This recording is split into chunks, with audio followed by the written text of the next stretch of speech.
Kiama kia Arutani rũhonge rwa Nyanza gĩkĩregana na ndereti ya watho wa kĩmbeca ũrĩa ũrendekithia aruti a wĩra thirikari marengwo igoti rĩa nyũmba maugĩte mũigana wa mĩcara yao ndũrametĩkĩria kũrengwo kĩndũ kĩngĩ amu nginyagia rĩu kĩrĩa mainũkagia nĩ kĩnini. We are saying that teachers as they are today with this economy, it is not viable to involve them in another task that is going to remove some money from their payslip.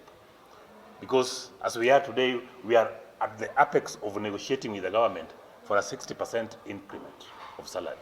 Maugĩte ndereti ĩno yahĩtũka mbunge-inĩ maya kũiga mĩro yao thĩ. We are not threatening anybody, but we are saying the moment that 3% will be removed from the teachers' pay, we shall camp at the county headquarters of TSC demanding that money to be brought to us. Yes. Until it will be brought to us, that is when we shall leave those officers. This is a serious engagement, and that is the position of KNUT. Mũrũgamo ũyũ nĩ ũnyitĩtwo mbaru nĩ atongoria kaunti-inĩ ya Bungoma makĩrĩra mũingĩ gũkagũithia ndereti ĩno ya watho wa kĩmbeca mũthenya wa gũikia kura thĩinĩ wa bunge. Atongoria aya makiuga aruti a wĩra mangĩrengwo igoti rĩa nyũmba kuma mĩcara yao nĩ makũhinyĩrĩrĩka na njĩra nene. I will never put my hand on something before my people have endorsed it. Na ile ambayo wananchi wanasema hapana, mimi nasema hapana mara 5. Hao walimu mnaona hapa hivi, hata ukiona payslip yao utashangaa. I start with my own payslip. Even by the time I was going to parliament. Mwalimu mzima wamekukata mpaka unapata shilingi 3,000, 2,000. Even sometimes we are unable to deduct. Mimi napinga kutozwa kwa ushuru kwa wafanyikazi wa serikali, walimu na yeyote, kwa sababu Mkenya ni Mkenya na haifai hafinywe ili mtu fulani anufaike kule mbele.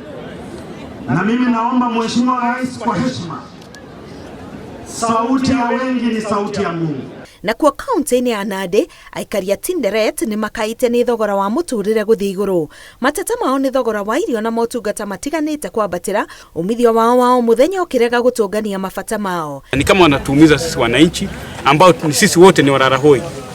Inekana kwamba hii serikali sana sana inaangalia wakubwa, na tungeomba kwa sababu sisi ndio wenye nchi, tunaomba sana watuangalie upande wa mafuta. Mimi upande wangu naangalia mafuta, kwa sababu wakipandisha mafuta hapo ni kila kitu itapanda juu.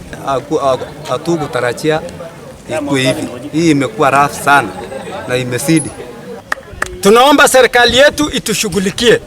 Tuliwashughulikia wakati tulipowaweka kwa viti, hadi siku ya leo tunangojea services. Sasa serikali yetu tunataka mtuambie tunaenda wapi, ama hatuko Kenya? Ndio tujue kuanzia leo tuko Kenya ama tuko kando ya Kenya. Ngĩribotera Inooro TV, Getwa Karo Kenyugo Mwaura.